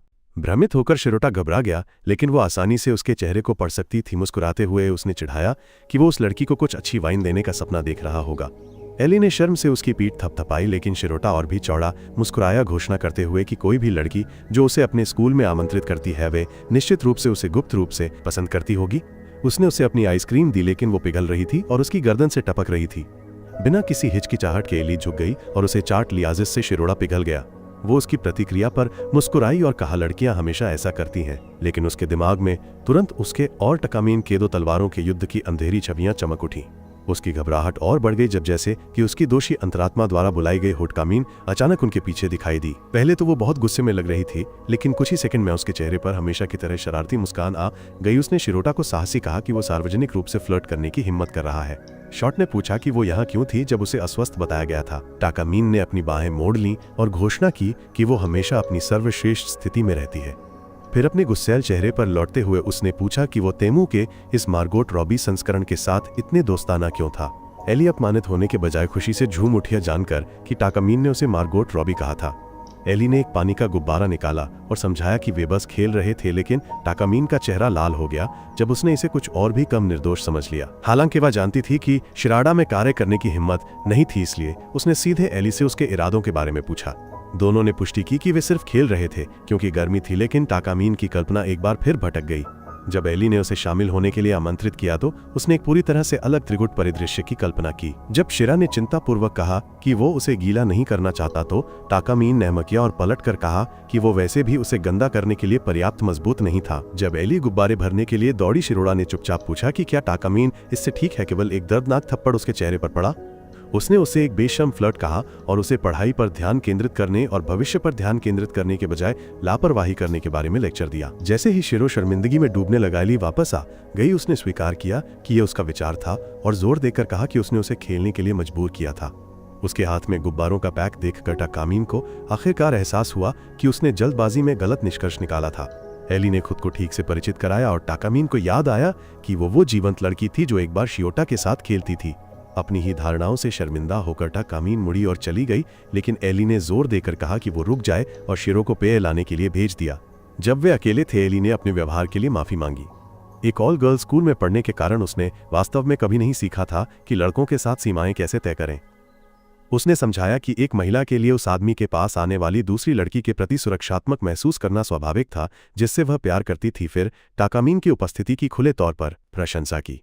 जैसे ही टाकामीन ने शियोटा से प्यार करने से इनकार करने की कोशिश की, एली ने उसे बेनकाब कर दिया या कहते हुए कि ये उसके चेहरे पर लिखा था। जब शिरो वापस लौटा तो टाकामीन ने एली को दृढ़ता से चेतावनी दी कि वो उस बारे में एक शब्द भी न कहे। एली सहमत हो गई, फिर लापरवाही से उल्लेख किया कि उसकी एक फोटोशूट थी और चली गई, लेकिन ये चिढ़ाने से नहीं भूली कि वो उसे कोचिंग स्कूल में देखेगी। अकेले छोड़ी गई टाकामीन को संदेह हुआ और उसने उस पर केवल लापरवाही के लिए वहां आने का आरोप लगाया। शॉट ने बेसब्री से समझाया कि वो शामिल हो गया क्योंकि उसे कुछ समस्याओं का सामना करना पड़ रहा था और वो कड़ी मेहनत करना चाहता था ताकि वो उसके साथ उसी विश्वविद्यालय में दाखिला ले सके। इस कबूलनामे ने टाकामीन का दिल धड़का दिया, हालांकि उसे इस बात का अफसोस था कि एली उसे जानती थी। उसकी मदद करने का वादा करते हुए उसने अपने क्वर उतार दिए और समय को उलट दिया ताकि उस पल को फिर से फ्रेम किया जा सके। इस बार उसने उसे बहस करने के बजाय उसे धन्यवाद देने के लिए कहा, उसे अपनी जांघियां देकर और उसे फिर से पहनने का आदेश दिया। जब वो ऐसा करने में झिझक रहा था तो उसने धीरे से कबूल किया कि वो इतनी दूर केवल इसलिए गई क्योंकि वो उसके लिए बहुत मेहनत कर रहा था। जब वो काम खत्म कर चुका था तो उसने उसका हाथ पकड़ा और एक शरारती मुस्कान के साथ उसे बताया कि वो उसे घर ले जाएगी ताकि उसकी मस्तिष्क की शक्ति को पढ़ाई से निचोड़ सके। उस रात शिरोडा ने अपनी निगरानी में पढ़ाई किकुरो की उपस्थिति में ध्यान केंद्रित करने के लिए संघर्ष किया, लेकिन टाकामीन ने उसे ध्यान केंद्रित करने का आदेश दिया जबकि उसने कुरो को अपनी बाहों में पकड़ रखा था। उसे बताया कि शियोटा उसके लिए लड़ रहा था। एक दिन अतिरिक्त सत्रों के बाद शिरो एली के साथ बाहर गया और टाकामीन किसी तरह पास से गुजरी और पूछा कि क्या वे बाहर जाना चाहेंगे, और एली ने उसके परिचित परिवार के रेस्तरां का सुझाव दिया। शिरोडा के लिए यह अजीब था क्योंकि टाकामीन ने कभी भी किसी के प्रति इतना भावनात्मक प्रदर्शन नहीं किया था। उसके विचारों में बाधा तब पड़ी जब वेटर ने गलती से एली को नमस्कार किया। वे स्पष्ट रूप से एक दूसरे को जानते थे और एली ने उनके लिए भोजन का भी ऑर्डर दिया। बाद में वेटर ने उल्लेख किया कि वो 1 घंटे में बंद कर देगी। शिरोडा ने पूछा कि वो कौन थी और एली ने कहा कि वो उसकी स्कूल की दोस्त थी जो उसे हमेशा अतिरिक्त फ्रेंच फ्राइज देती थी, इसलिए आज एली सभी के लिए भुगतान करेगी। कहीं से भी टाकामीन ने बुदबुदाया कि वो डाइट पर थी और एली ने तुरंत माफी मांगी और टाकामीन के आकर्षक फिगर की तारीफ की। जब भोजन आया तो टाकामीन के पास केवल चाय थी, जबकि एली की प्लेट उन चीजों की तरह दिख रही थी जिन्हें आप मोटे सुअर कहेंगे। टाकामीन ने आज के सबक के बारे में पूछा। शॉट ने कहा कि ट्यूटर बहुत अच्छा और अनुसरण करने में आसान था और एली के वहां होने के कारण ये मजेदार था। एली ने कहा कि उसे भी ऐसा ही लगा जिससे टाकामीन को तत्काल दर्द हुआ, खासकर जब एली ने उल्लेख किया कि वे एक बार एक साथ अध्ययन करते थे। टाकामीन ने पलटवार किया या पूछते हुए कि क्या शॉट को केवल लड़कियों के साथ अध्ययन करना पसंद था, क्योंकि वो खुद कुछ समय पहले उसके घर पर उसकी सूची में थी अकेले। शॉट ने सुधारने की कोशिश की, लेकिन एली ने इसे एक अलग तरीके से लिया, जानकर उत्साहित थी कि टाकामीन कितनी स्मार्ट थी। एली ने स्वीकार किया कि वो और शॉट बहुत ज्यादा खेलते थे और अपना होमवर्क भूल जाते थे, उसके विपरीत। टाकामीन ने व्यंग्य किया कि वो कुछ भी नहीं कर सकती भले ही वो उनके साथ हो। फिर उसने शेखी बघारी कि उसने शॉट के अध्ययन के लिए एक बिल्ली के रूप में कपड़े पहने थे। शॉट ने उल्टी किए कहते हुए कि ये उसका विचार था, लेकिन एली को ये मजेदार लगा जैसे हैलोवीन, और सुझाव दिया कि वे सभी एक साथ अध्ययन करें और रात भर रहें। शियोटा ने कहा कि वो शामिल होगा यदि ये गंभीर था, लेकिन एली ने रात भर रुकने के बारे में शिकायत की क्योंकि उन्होंने भी ऐसा किया था। टाकामीन ने पलटवार किया कहते हुए कि ये खतरनाक था और उसने कहानी को तोड़ मरोड़ दिया, एली को ये बताते हुए कि शिरो ने एक बार बारिश का बहाना बनाकर अपने घर पर रहने का बहाना किया था और फिर रात में उसके साथ हट कर आ गया था। शिरोटा घबरा गया, लेकिन टाकामीन ने उसे चुप कराने के लिए उसके पैर पर कदम रखा। एली समझ नहीं पाई, इसलिए टाकामीन ने जारी रखा कि एली केवल मासूम शिरोडा को जानती थीं कि पेडोफाइल को। शॉट ने आपत्ति जताई, लेकिन टाकामीन ने चिढ़ाया कि शायद सभी को उसकी बात सुननी चाहिए क्योंकि वो उसे किसी से भी बेहतर जानती थी और एली को बात समझ में आ गई थी। एली ने फिर टाकामीन को एक तरफ खींच लिया ताकि बात कर सकें, जबकि शिरोटा घर चला गया। एली ने माफी मांगी। अगर टाकामीन को लगता था कि वो शिरोटा को छीनने की कोशिश कर रही है, उसे आश्वासन दिया कि वो ऐसा नहीं कर रही थी क्योंकि उसके पास पहले से ही कोई और था, और ईमानदारी से कहूं तो उसे टाकामीन शॉट से ज्यादा पसंद थी। टाकामीन अवाक रह गई, समझ नहीं पा रही थी जब तक कि एली उसी वेटर के साथ हाथ में हाथ डाले चली गई जिससे वो पहले बात कर रही थी, और तभी टाकामीन को एहसास हुआ कि ये लड़की खींचने की बजाय पत्थर पसंद करती थी। जब उसने शिरोटा से दोबारा मुलाकात की तो उसने पूछा कि उन्होंने क्या बात की थी। टाकामीन ने चिढ़ाते हुए कहा कि वे इस बात पर चर्चा कर रहे थे कि वो कितना पेडोफाइल था। शिरोडा मौके पर ही मरते मरते बचा, लेकिन उसने इसे लड़कियों की बात कहकर टाल दिया। जब वे पार्क से गुजर रहे थे, टाकामीन को एली का पानी का गुब्बारा अभी भी उसकी जेब में मिला और उसने शिरोडा को चुनौती दिया कहते हुए कि विजेता को हारने वाले से कुछ करवाना होगा। शॉट ने विरोध किया, लेकिन उसने गुर्राया पूछते हुए कि उसने एली के साथ क्यों खेला, लेकिन उसके साथ नहीं इसलिए उन्होंने खेला। शिरोडा पहले ही जानता था कि वो टाकामीन को नहीं हरा सकता था और वो उसकी पोशाक को गीला भी नहीं करना चाहता था, इसलिए उसने कमजोर थ्रो फेंके। लेकिन टाकामीन ने जानबूझकर एक थ्रो में छलांग लगाई जिससे वो पहले एली की तरह गीली हो गई। उसने उसे घूर कर पूछा कि क्या उस दिन उसने केवल एक गीली लड़की देखी थी या ये कुछ और था। शिरो घबरा गया जिससे वो क्रोधित हो गई और उसने उसे एक साथ सभी 4 गुब्बारे फेंक दिए। टाकामीन तब विजयी हुई और अपने पुरस्कार के रूप में उसने शिरोटा को अपने पसीने को चाटने का आदेश दिया। वो अवाक रह गया। उसे याद आया जब एली ने उसकी गर्दन से आइसक्रीम चाटी थी और उसे एहसास हुआ कि टाकामीन इससे कहीं ज्यादा कुछ करना चाहती थी। उसने उससे सार्वजनिक स्थान होने के कारण रुकने की भीख मांगी, लेकिन उसने जोर दिया, यहाँ तक कि उसने ये भी उल्लेख किया कि एली ने उसे पिछले दिन चाटा था। उसे एहसास हुआ कि वो ईर्ष्या कर रही थी, इसलिए उसे खुश करने के लिए उसने कहा कि वो उसकी गर्दन चाटेगा। लेकिन टाकामीन मुस्कुराई और उसे अपनी साफ गर्दन दिखाई। वो एक ऐसी जगह चाहती थी जहां पसीना हो, जैसे उसकी स्कर्ट के नीचे, उसकी जांघों के बीच, उसकी छोटी पहाड़ियों पर, या शायद ये सब। शिरोडा ने आपत्ति जताई, लेकिन उसने उसे झूठा कहा और ये जानकर कि वो पीछे नहीं हटेगी उसने हार मान ली। पेड़ों के पीछे टाकामीन ने अपनी स्कर्ट ऊपर खींच ली। शिरोडा घुटनों के बल बैठ गया और उसकी नाजुक त्वचा से भ्रमित होकर उसने उसकी पेट चुना। उस सारे तनाव के साथ उसने ऐसा किया जबकि टाकामीन खुशी की कराहें न निकलने देने की पूरी कोशिश कर रही थी। जब यह खत्म हुआ तो उसने उसे बहुत ज्यादा न सोचने के लिए कहा, क्योंकि वे हाल ही में बहुत ज्यादा नहीं मिले थे और वो बस उसके साथ रहना चाहती थी। उसने एली की याद को उसके साथ बदलने के लिए भी माफी मांगी, लेकिन यह पर्याप्त था और उसे पुष्टि दी कि टाकामीन ईर्ष्या कर रही थी। लेकिन उस पल की गर्मी ने पकड़ लिया और शिरोआ को बुखार हो गया, बेहोश हो गया। गर्मियों के आखिरी दिन शिरोआ और टाकामीन छुट्टी पर जाते हैं। उसने उससे बिना कुछ मांगे पढ़ाई में मदद की थी, लेकिन वो उसे वापस चुकाना चाहता था, इसलिए पहली बार वह एक सज्जन व्यक्ति बनना चाहता था। वे टहलने गए और शेरो ने कॉफी पीने की इच्छा व्यक्त की। टाकामीन ने कूपन निकाले और हमेशा की तरह नियंत्रण रखना चाहा। जब शिरो पे के साथ वापस आई तो उसने केवल इस बात पर जोर देने के लिए समय को पीछे कर दिया कि वो उसके कूपन का उपयोग करे। वो उसे एक शांत जगह पर भी खींच ले गई जो उसके लिए दुर्लभ था। फिर एक स्टोर में टाकामीन ने एक खरगोश की गुड़िया की ओर इशारा किया, या कहते हुए कि ये प्यारा है।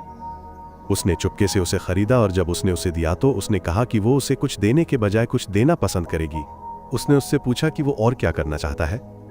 उसने नाव चलाने को कहा क्योंकि ये उसका पहला अनुभव होगा, लेकिन ये उसका भी पहला अनुभव निकला।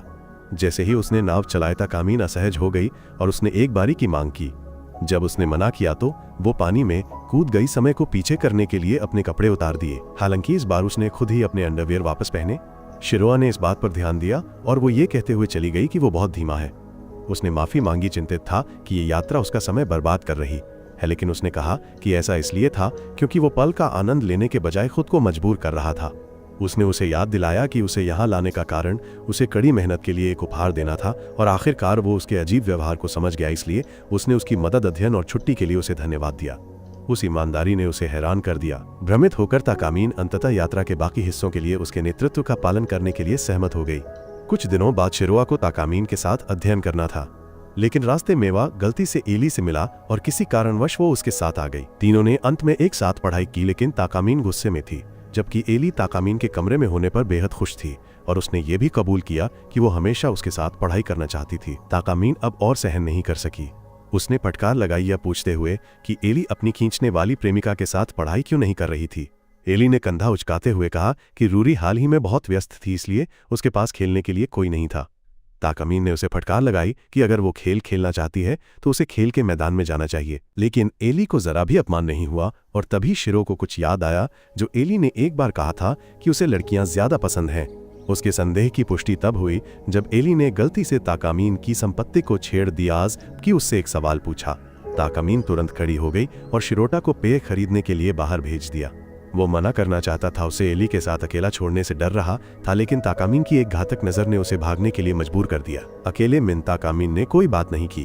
उसने एली को जाने के लिए कहा, या घोषणा करते हुए कि शिरोआ को पढ़ाना काफी मुश्किल था और एक और मूर्ख की जरूरत नहीं थी। एली बस मुस्कुराई, लेकिन जाने से पहले उसने पूछा कि क्या टाकामीन शिरोटा के साथ रिश्ते में थी। टाकामीन ने सीधे इनकार कर दिया, लेकिन एली ने उसे पढ़ लिया।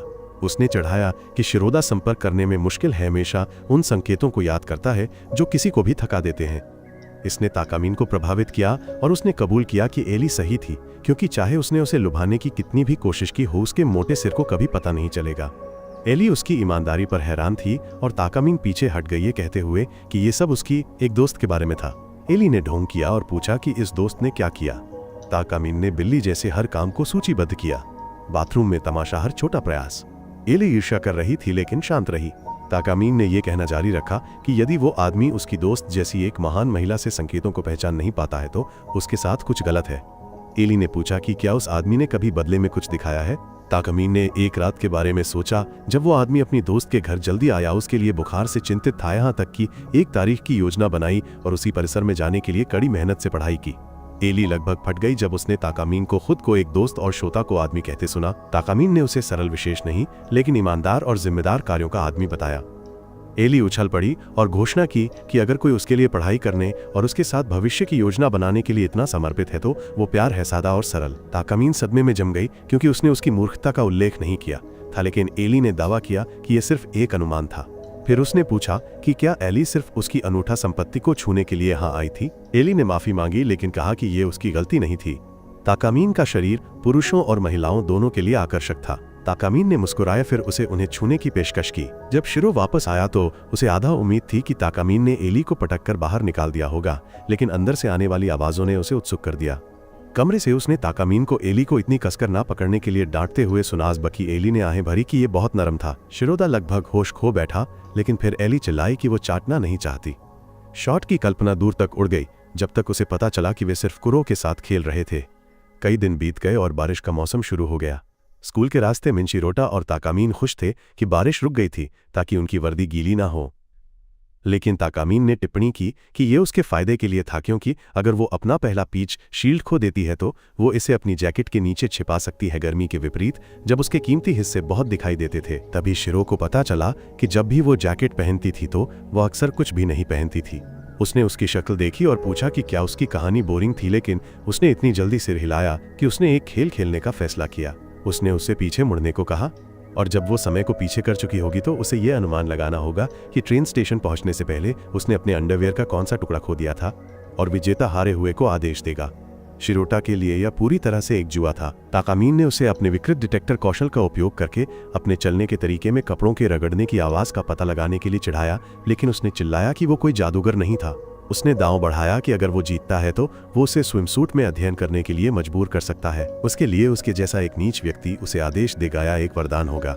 उसने मना कर दिया कहते हुए कि वो ऐसा नहीं चाहता था, और उसने उससे पूछा कि अगर वो जीतती है तो वो क्या चाहेगी। उसने उससे कहा कि वो उसे बांधना चाहती है और उसे हेडफोन पर रात भर अपनी आवाज बार बार सुनने के लिए मजबूर करना चाहती है, और शिरोटा को लगा कि उसकी गरिमा चकनाचूर हो गई है। फिर भी उसने सावधानी से उसके कदमों का विश्लेषण करने की कोशिश की। जब उसे एक पोखर मिला तो उसने इसका उपयोग उसकी स्कर्ट के नीचे झांकने के बारे में सोचा, लेकिन खुद को रोक लिया। स्टेशन पर उसने उससे उसका जवाब पूछा। उसने अनुमान लगाया कि उसने अपनी ब्रा खो दी थी और उसने उससे कहा कि वो गलत था और ये उसकी पैंटी थी। उसने चिढ़ाया कि उसके पास बहुत सारे मौके थे, लेकिन उसने कभी उनका उपयोग नहीं किया, और शिरोआ ने कबूल किया कि वो खुद उसकी स्कर्ट के नीचे झांक नहीं सकता था। ताकामीन निराश लग रही थी, कबूल करते हुए कि उसने उसे सही अनुमान लगाने की कामना की थी, यहाँ तक कि उसके लिए उस पोखर से भी गुजरी थी। ये सुनकर शिरोटा ये जानकर स्तब्ध रह गया कि वो वास्तव में उसे झांकना चाहती थी। फिर ट्रेन में उन्होंने स्कूल के त्योहार के बारे में बात की। उनकी कक्षा सिंड्रेला का एक नाटक कर रही थी और शिक्षक जल्द ही भूमिकाएं सौंपेंगे, लेकिन शिरो को उम्मीद थी कि कोई महत्वपूर्ण भूमिका नहीं होगी। ताकामीन ने उसे याद दिलाया कि पिछले साल वो कक्षा के लिए एक साइन बोर्ड के रूप में सिर्फ एक अतिरिक्त था। शर्मिंदा होकर उसने पूछा कि उसे कैसे पता चला, और उसने लापरवाही से कहा कि उसे सब कुछ पता है। फिर उसने घोषणा की कि वो सिंड्रेला होगी, इसलिए शिरो को भी एक भूमिका निभानी होगी। कक्षा में ताकामीन सामने खड़ी हो गई और स्वयं सेवकों के लिए बुलाया गया। फिर हर कोई सहमत था कि उसे सिंड्रेला होना चाहिए। जब कर्मचारियों की बारी आई तो किसी ने भी ध्वनि टीम के लिए हाथ नहीं उठाया, इसलिए शिरो ने स्वेच्छा से केवल ताकामीन को समय को पीछे करने और उसे रोकने के लिए किया। उसने उसे नाम लिखने के बहाने सामने खींच लिया। कोई रास्ता नहीं बचा था। शिरो उसके बगल में खड़ा रहा जब तक कि उसने जानबूझकर अपनी बंस को अपनी स्टिक में नहीं दबाया, और फिर मेज पर झुक गई यह पूछते हुए कि कौन राजकुमार बनना चाहता है। शिरोदा गर्मी के आघात से लगभग बेहोश हो गया, लेकिन किसी ने ध्यान नहीं दिया। बहुत सारे लड़कों ने स्वेच्छा से काम किया, जब तक कि सबसे लोकप्रिय लड़का सेइया खड़ा नहीं हो गया और उसकी उपस्थिति के साथ बाकी लोग पीछे हट गए। ताकामीन ने फुसफुसाते हुए कहा कि सेइया उसका दूसरा अंडरवियर वाहक बन सकता है, क्योंकि राजकुमार के रूप में वह उसके करीब होगा। इसके अलावा वह स्मार्ट था और आसानी से उसे एहसान के बदले ब्लैकमेल कर सकता था। इस विचार से शिरोआ डर गया, क्योंकि वो नहीं चाहता था कि सेइया ताकामीन को बंधक बनाए। इसलिए कोई विकल्प नहीं बचा, उसने राजकुमार के लिए भी साइन अप। ताकामीन खुश थी कि शिरोआ ने नाटक के लिए साइन अप किया था। हालांकि यह स्पष्ट रूप से सेइया की उपस्थिति थी जिसने साहस का अचानक उछाल पैदा किया था। जब वोटों की गिनती की गई तो शोता स्पष्ट रूप से सेइया से हार गया। घर के रास्ते में शिरोटा ने पूछा कि क्या उसने वास्तव में सेइया को अपना दूसरा अलमारी वाहक बनाने का इरादा किया था। ताकामीन रुक गई, पीछे मुड़कर देखा और कबूल किया कि ये एक चाल थी, उसे राजकुमार के लिए साइन अप करने के लिए सिर्फ एक चाल थी। लेकिन क्योंकि वो हार गया था, कम से कम वो राजकुमार का अंगरक्षक हो सकता था, जिसका मतलब था कि मंच पर बहुत समय। वैसे वो आगे बढ़ती रही है, कहते हुए कि वो उसे मंच के पीछे फंसे नहीं देखना चाहती थी, क्यों कि गहरे में वह चाहती थी कि वो त्योहार का भी आनंद ले। जैसे जैसे घटना करीब आती गई, पूर्वाभ्यास दैनिक हो गए। अंतिम तैयारी के दिन जिन लोगों की कोई भूमिका नहीं थी, उन्हें मंच के पीछे के कर्तव्यों में मजबूर किया गया। ताकामीन ने व्यक्तिगत रूप से शिरोटा को एक काम सौंपा। तुरंत उसके उत्साही प्रशंसक क्लब को उत्तेजित कर दिया। शिरो को पता चला कि ताकामीन ने आज तक स्कूल में कभी भी उससे खुले तौर पर बातचीत नहीं की थी, और केवल यही बात उसे चिंतित कर रही थी, क्योंकि उसके पास हमेशा एक योजना थी। दृश्य चित्रों को चित्रित करते समय उसने एक दीपक को तोड़ दिया। एक सहपाठी ने उसे डांटाया, कहते हुए कि इसे ठीक करने का समय नहीं था, और उसकी अनुपयोगिता के बारे में फुसफुसाहट फैल गई। इससे पहले कि यह बढ़ता, ताकामीन ने समय को पीछे कर दिया। उसने उसे पृष्ठभूमि के पीछे खींचा, और जब वो काम कर रहा था तो उसे खुद डांटा। फिर जब वो उसके लिए अंडरवियर पहन रहा था, किसी ने उसे बुलाया। ताकामीन ने अपना सिर बाहर निकाला, शिरोटा को कांपते हुए छोड़ दिया, क्योंकि उसने इसे खराब ना करने की कोशिश की। तनाव एक टाइम बम जैसा था, फिर भी वो पूरी तरह शांत थी। जब वो अंततः बाहर निकली तो अंडरवियर अभी भी आधा पहना हुआ था। शिरो उसे चेतावनी देना चाहता था, लेकिन इससे पहले कि वो कर पाता, वह एक गिरते हुए तख्ते को पकड़ने के लिए कूद गई, उन्हें हवा के बीच में धीरे से जगह में खींच लिया। वो उसकी शांत चित्तता से स्तब्ध रह गया, लेकिन उसने बस उसे वापस काम पर जाने के लिए कहा। शाम तक मंच पूरा हो चुका था, चांद ऊपर था, और ताकामीन ने शिरोआ को छोड़कर सभी को घर भेजने से पहले एक छोटा सा भाषण दिया, और उसने उसे छत पर बुलाया। उसने खुद को डांटे जाने के लिए तैयार किया, लेकिन इसके बजाय वो केवल रात के आकाश का आनंद लेना चाहती थी, जानते हुए कि परीक्षा से पहले ये उनका आखिरी स्कूल का त्योहार था। ताकामीन ने कबूल किया कि उसे हमेशा त्योहार से एक रात पहले पसंद आया था, खासकर इस साल अपने अलमारी वाहक के बगल में। उसने कामना की कि वे पहले साल में मिले होते। शिरो को पता चला कि उसने उसे केवल पल साझा करने के लिए यहाँ लाया था, और उसने वादा किया कि वो स्कूल के त्योहार पर उसके साथ रहेगा, क्योंकि वो विश्वविद्यालय तक उसके साथ रहने के लिए दृढ़ था। ताकामीन शांत हो गई, फिर कबूल किया कि उसे पहले सिंड्रेला पसंद नहीं थी। उसे ये विचार पसंद नहीं था कि वो जो चाहती है उसके बारे में चुप रहना पड़े, और उसके लिए अगर आप कुछ चाहते हैं तो आपको उसके लिए लड़ना होगा। और वास्तविक जीवन में कोई परी गॉडमदर नहीं थी। हालांकि वह सिंड्रेला के पिंजरे को समझ गई, चाहने की निराशा, लेकिन पकड़ने में असमर्थ। इस बार वह आखिरकार बात कर सकती थी। ताकामीन पास आई और शेर का हाथ पकड़ लिया। वो अपना प्यार कबूल करने वाली थी, लेकिन फिर उसे सांस फूल गई, और शिरोदायक बेवकूफ की तरह संकेत को पूरी तरह से याद करते हुए ने कहा कि उसे पहले बताना चाहिए था कि वो घर जाना चाहती थी। उसके हाथ बर्फ की तरह ठंडे थे, इसलिए उसने बिना सोचे समझे अपनी जैकेट उसके कंधों पर डाल दी। ताकामीन ने पल को गुजरने दिया, और वे एक साथ घर चले गए। अगले दिन त्योहार शुरू हुआ। उत्साह पूरे स्कूल में फैल गया, लेकिन कोने में शिरो कांप रहा था। ताकामी को पता चला और उसे अन्य कक्षाओं का दौरा करने के लिए बाहर खींच लिया। उसकी सिर्फ एक नजर ही काफी डरावनी थी, लेकिन सार्वजनिक रूप से उसका हाथ पकड़ना और भी बुरा था, क्योंकि उसके कट्टर प्रशंसकों ने उसे छुरी जैसी नजरों से घूरा। फिर वह उसे प्रेतवादित घर में खींच ले गई, और अंदर शिरोटा ने सोचा कि दूरी बनाए रखने से अफवाहें शांत हो जाएंगी, लेकिन ताकामीन कांपने लगी। स्पष्ट रूप से डर गया। उसे उसकी गड़गड़ाहट का डर याद आया, और उसने छोड़ने का सुझाव दिया, लेकिन हमेशा अभिमानी होने के कारण उसने डरने से इनकार कर दिया। लेकिन जैसे ही एक भूत कूद गया, वह चिल्लाई और समय को पीछे कर दिया। इसके बावजूद श्रोता ने धीरे से एक बार फिर सुझाव दिया, और उसने जोर देकर कहा कि वो उसे शांत करने के लिए सिर्फ डरने का नाटक कर रही थी। 1 मिनट के भीतर एक और भूत दिखाई दिया। वो चिल्लाई। उसने फिर से समय को पीछे कर दिया, और फिर संदेहपूर्वक पूछा कि क्या वो शापित है। श्रोता ने उसे आश्वस्त किया कि यह सब नकली था, और एक बार फिर उसने जाने का सुझाव दिया, लेकिन उसने फिर से मना कर दिया। तीसरे प्रयास में वह आगे बढ़ी, लेकिन जब एक भूत ने उसका पैर पकड़ लिया और एक मकड़ी ऊपर से गिरी, तो उसने अपना संयम खो दिया। बराहट में शिरोटा के कपड़ों से चिपकी हुई थी, लगभग उसके सामने सब कुछ उजागर कर रही थी। 2 लड़कियां गलती से पास से गुजर रही थीं, और त्वरित सोच पर शिरोटा ने भूतों में से एक के रूप में प्रस्तुत किया उन्हें पास होने तक ताकामिने को ढाल दिया। जब वे आखिरकार बाहर निकल आए तो शिरोटा ने माफी मांगी, महसूस करते हुए कि वो अपनी चिंता से उसका ध्यान भटकाने के लिए इतनी दूर चली गई थी। ताकामिने ने इसे खारिज कर दिया, कहते हुए कि उसकी घबराहट केवल एक नाटक था। बाद में उसने बताया कि कैसे वो एक भूत के रूप में खड़ा हो गया था, जिसका मतलब था कि वो प्रगति कर रहा था। शिरोदा जानता था कि वो अपनी कमजोरी को छिपा रही है, लेकिन फिर भी उसे ऐसा करने दिया। कक्षा में वापस दहशत फैल गई, क्योंकि सेइया अभी भी नहीं आया था। जब दरवाजा खुला तो वो लड़खड़ाता हुआ अंदर आया, जैसे कि वो किसी इमारत से गिर गया हो। उसने खून खांसने से पहले इसे एक छोटी सी दुर्घटना के रूप में खारिज कर दिया। कमरा दहशत में फट गया और उसे मेडिकल रूम ले जाया गया। शिरोटा ने टाकामिने से समय को पीछे करने का आग्रह किया, लेकिन उसने ऐसा नहीं किया। इसके बजाय उसने घोषणा की कि उन्हें राजकुमार को बदलना होगा। सभी जम गए। शिरोटा जानता था कि यह नाटक उसके लिए कितना महत्वपूर्ण था, लेकिन वो पूरी तरह से गंभीर थी। केवल 1 घंटा बचा था। उसने कहा कि वे एक महत्वहीन भूमिका काट सकते हैं और राजकुमार के गार्ड के पास वैसे भी केवल 2 पंक्तियां थीं। अब श्रोता राजकुमार है और पर्दे के पीछे शिरोटा राजकुमार की पंक्तियों को बुदबुदा रहा था। उसने केवल 2 बार अभ्यास किया था और अब वो केवल मुख्य बिंदुओं पर टिक सकता था। मंच पर सौतेली माँ ने चाय का एक घूंट लिया, मुंह बनाया और इसे सीधे सिंड्रेला की पोशाक पर फेंक दिया। दर्शकों ने उसकी संपत्ति की झलक पर हाफ लिया और तालियों की एक लहर फट पड़ी। यहाँ तक कि एली भी, जो आमतौर पर टाकामिने का सबसे बड़ा समर्थक था, ईर्ष्या से गुस्सा हो गया। पूरी कक्षा विंग से देख रही थी, भीड़ की प्रतिक्रिया से चकित थी। जब सौतेली माँ और बहनें चली गईं तो टाकामिने ने सिंड्रेला का दुखद हिस्सा गाया। परी गॉडमदर प्रकट हुई, उसे आशीर्वाद दिया और पर्दा बंद हो गया। जब वे फिर से खुले तो सिंड्रेला अपनी खूबसूरत पोशाक में शानदार थी। शॉट के तंत्रिकाएं तनाव में थीं क्योंकि मंच पर उसकी बारी आने वाली थी। एक सहपाठी ने उसकी पीठ थपथपाई, उसे प्रोत्साहित किया। तब टाकामिने ने फोन करके कहा कि उसे बस मजे करने की जरूरत है।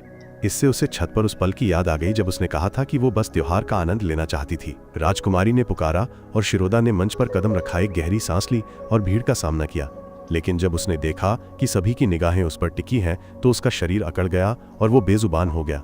उसे संघर्ष करते हुए देखकर टाकामिने ने उसे नीचे धकेला, अपनी ढाल हटा दी और उसके मंच पर आने से पहले समय को फिर से स्थापित किया। उसने उसे ड्रेसिंग रूम में खींच लिया, उसे इतनी लापरवाह होने के लिए डांटा।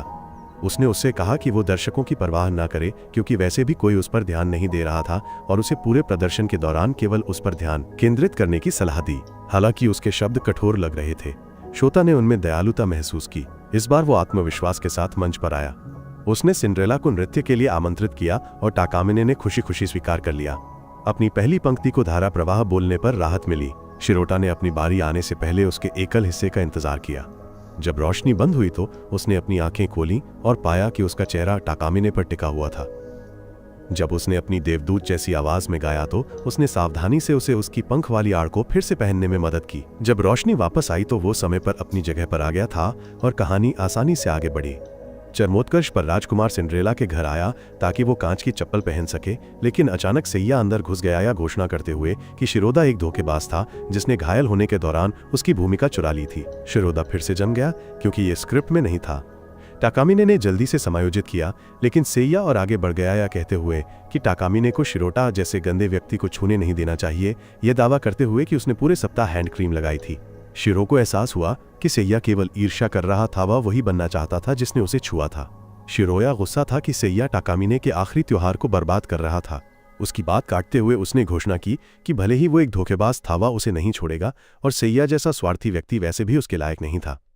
उसके शब्दों ने दर्शकों को, खुद टाकामिने को भी झकझोर दिया, जिससे वह नाटक का असली नायक बन गया। कथावाचक ने भीड़ को छिड़ाया, पूछते हुए कि सिंड्रेला किसे चुनेगी, लेकिन टाकामिने ने अचानक मंच पर शिरो को चूमा, जिससे सभी चौंक गए। उसने उसे मंच से खींच लिया और वे दोनों थिएटर से बाहर भागे, जिससे दर्शक अराजकता में चले गए। बाद में लड़कियों ने पूछा कि क्या उसने वास्तव में शिरोदा को चूमा था, और टाकामिने ने अनौपचारिक रूप से कहा कि उसने नाटक को बचाने के लिए वही किया जो आवश्यक था। जब त्योहार समाप्त हुआ तो उसने शिरोया को उसके अभिनय के लिए सराहा, जबकि उसने चुपचाप खुद से पूछा कि क्या वो चुंबन अच्छा लड़का होने का इनाम था। जब उसने पूछा कि उसने उसे क्यों चूमा तो टाकामिने ने कहा कि वो तब तक ऐसा करती रहेगी जब तक वो समझ नहीं जाता, या संकेत देते हुए कि इसके पीछे और भी बहुत कुछ था। शिरोदा ने सोचा कि ऐसा इसलिए था क्योंकि वो उसे कॉलेज में अपना दास बनाना चाहती थी, लेकिन टाकामिने ने निराश होकर फिर से समय को रीसेट कर दिया जब उसने गलत समझा। चूंकि उसे समापन समारोह में भाग लेना था, उसने उससे कहा कि वो ध्यान से सोचे और जब तक उसे असली कारण नहीं मिल जाता वह उसका प्रिय दास बना रहेगा। और आखिरी बार शोद्रोया ने टाकामिने को अंडरवियर पहनाया, लेकिन इस बार वह ऐसा करने के लिए तैयार था। चुपचाप उम्मीद कर रहा था कि वे लंबे समय तक एक साथ रहेंगे। नीचे टिप्पणी करन फेरी पीच शील्ड। यदि आपने अंत तक देखा है तो अगले वीडियो को याद न करने के लिए सदस्यता लें।